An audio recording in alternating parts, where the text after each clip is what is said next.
We want to enrich in the patient's experience, and by doing so, we need to give those tools to our healthcare providers so they know how to channel those conversations, how to gear those talks, and how to point our patients in the right direction. That's Rachel Sachs from Cancer Support Community. She'll be back later in the show. Today, having difficult conversations with patients facing advanced non-melanoma skin cancers.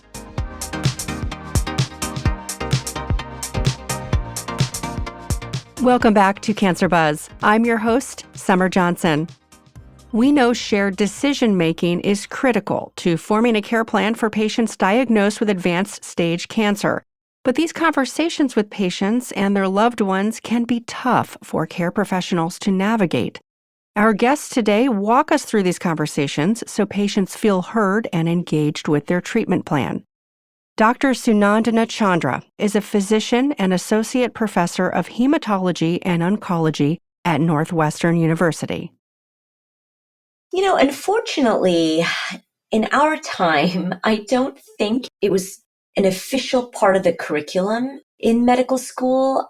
It was touched upon, but most medical schools, I would say, didn't spend a lot of time actually teaching medical students on how to communicate. I think that's certainly changing now. I do think it's part of the curriculum in most medical schools now. So that's a great change and a great evolution of understanding that this is an important part of a doctor's training.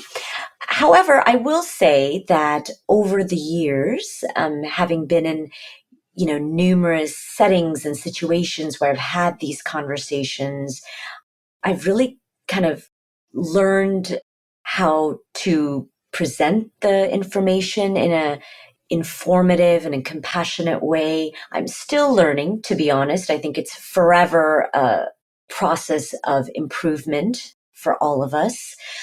I certainly, look to my colleagues and see how they handle things. I certainly, after each interaction with a person or their family member, I always try to reflect and try to think of how I could have done things differently, or if there are instances where things did go very well. At the end of the day, I understand that these conversations are very difficult for our patients and their family members.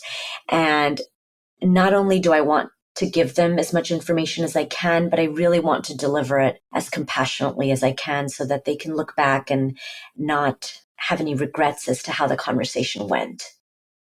Can you explain to us the importance of palliative and supportive care? Absolutely. So, oftentimes these patients, when diagnosed with these cancers, can develop pretty significant symptoms, whether it's pain or bleeding, or just a sense of hopelessness, perhaps even an impact on their mood, depression, not to mention side effects from therapies that we may prescribe them.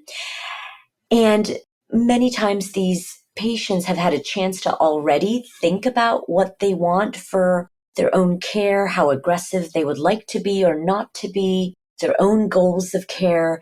And so having our supportive oncology and or palliative care colleagues involved in the care of these patients can really benefit the patients ultimately. How do you introduce this care and the use of the multidisciplinary team to patients?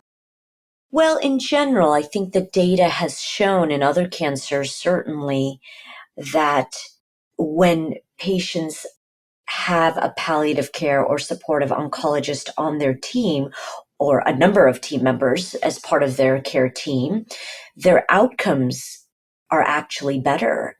So I spend a lot of time with my patients trying to impart to them that having a palliative care or supportive oncology team member or members as part of their care team does not mean that they're giving up on them or their cancer, but often it just means that we're trying to deliver the best care possible. How do you address stigma and misunderstandings of palliative care with patients? Well, when I introduce, or if I introduce the idea of involving our supportive care oncology colleagues or palliative care colleagues, I preface it by trying to discuss with the patient what the goals are of involving them so that the patient understands clearly that, perhaps the goals may be better symptom control. Perhaps the goals may be better, trying to improve the patient's well-being emotionally. Perhaps the goals may be goals of care and end of life discussions, but not always have to be that. And so I think it's important to dispel those myths early on, be very clear about how inclusion of these other team members can actually benefit their care and their journey ultimately. What advice do you have for your colleagues to make sure patients receive the best possible care? Specifically in non-melanoma skin cancers, it's really evident that it is very much a multidisciplinary approach. So you have dermatologists, surgeons, pathologists, perhaps dermatopathologists if they're available, medical oncologists, radiologists who read the imaging, radiation oncologists who deliver radiation beams to treat cancers. All of these team members, and then of course, including our palliative care and supportive oncology team members that we've previously discussed, is necessary in treating our patients. It's truly a multidisciplinary approach that I think will ultimately result in the best care possible. And to be honest, non-melanoma skin cancer is just one of them. I think most cancers these days require a multidisciplinary approach to really deliver the best care possible. So I would urge our patients to be open to that approach. And if they feel like they're not receiving that, for them to talk to their doctors, express their concerns, and really seek out a team with whom they feel comfortable.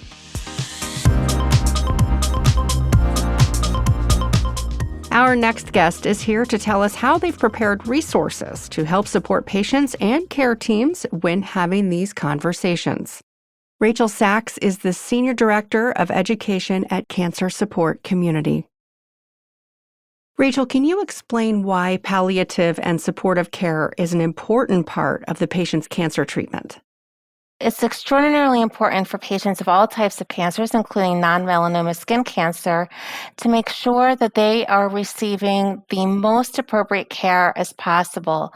Our job, particularly as a healthcare team and my profession as a social worker, is to make sure that patients are aware of the questions that they need to be asking, know that we want to empower them to be their own advocates, as well as their caregivers, always having somebody by their side to help facilitate asking those questions and key information, and really finding out what the appropriate treatment is for them at the time.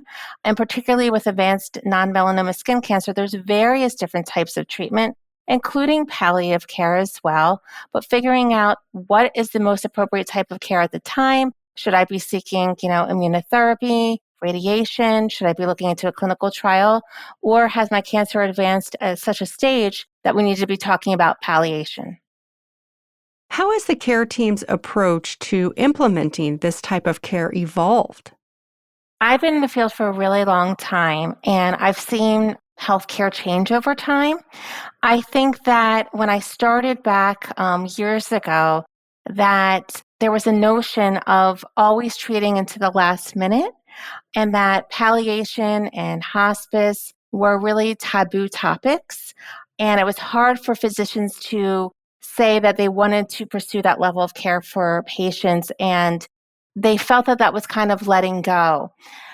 I think that there's been a real turn and change in the healthcare fields, and that palliation can happen at various stages because a big part of palliation and palliative care is pain management and making sure that we're treating the patient holistically.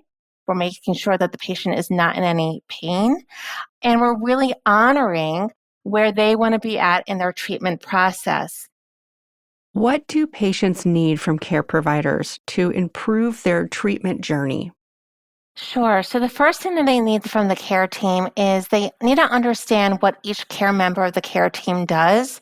That can be extraordinarily confusing, particularly with a non-melanoma skin cancer diagnosis, because you're going to have various different care providers and they all do different things.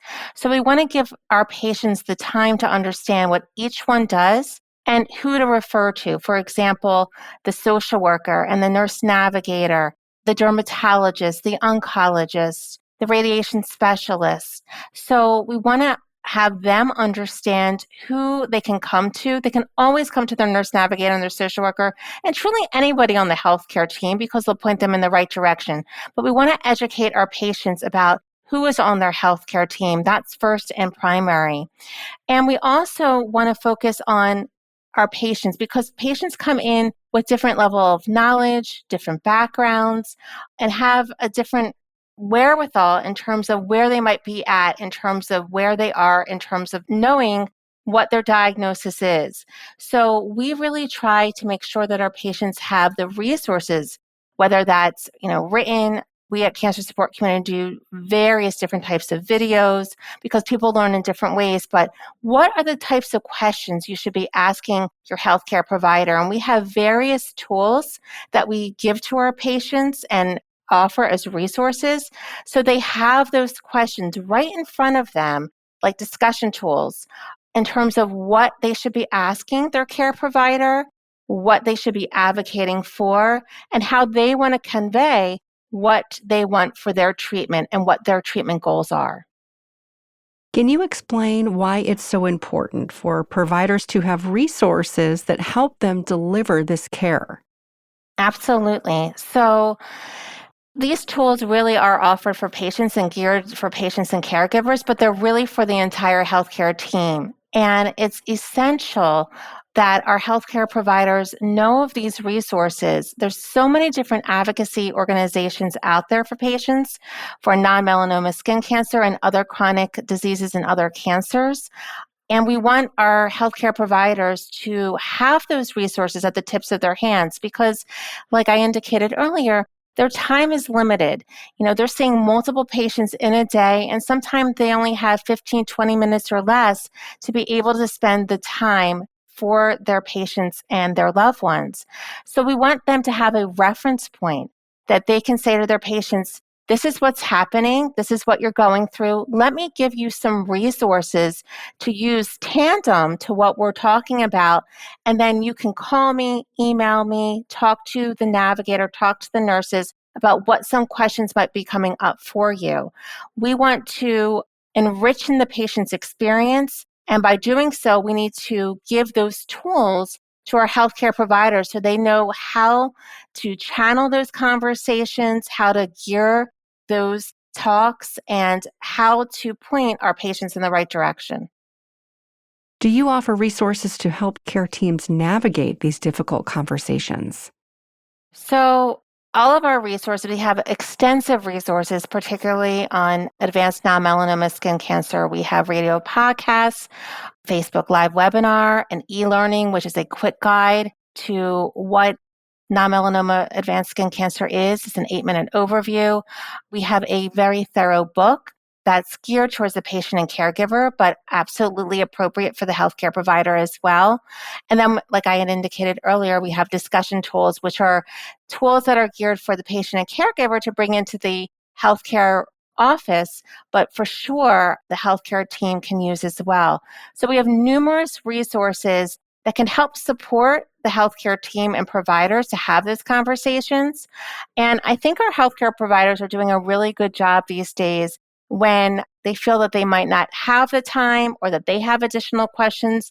The healthcare team, if it's the right healthcare team, has a plethora of providers on the teams, from social workers to financial navigators to pharmacists to dietitians to physical therapists to the radiation oncologists. So I think that if one healthcare team member isn't feeling confident in a particular area, we all know that we can go to one another where somebody else can support us and have that information.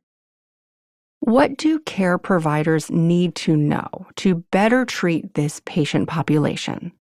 Sure. So First of all, we appreciate our healthcare providers and the team as a whole because of each unit on it.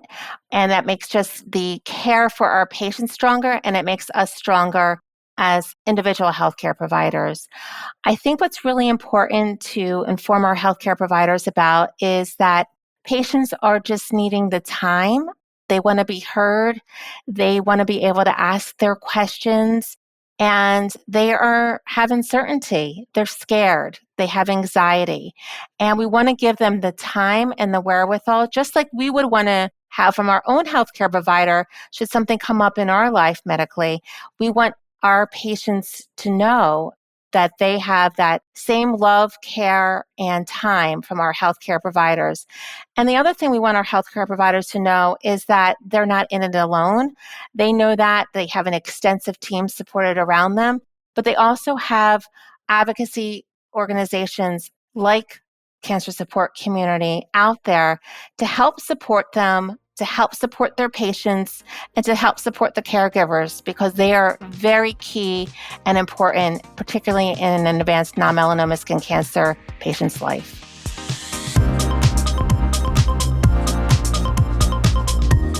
Thank you, Dr. Chandra and Ms. Sachs. You can learn more about the work of today's guests in the show notes. Stay tuned to the Cancer Buzz channel this week for more on caring for patients with non-melanoma skin cancers. Until next time, for the Cancer Buzz team, this is Summer Johnson. Cancer Buzz is a resource of the Association of Community Cancer Centers.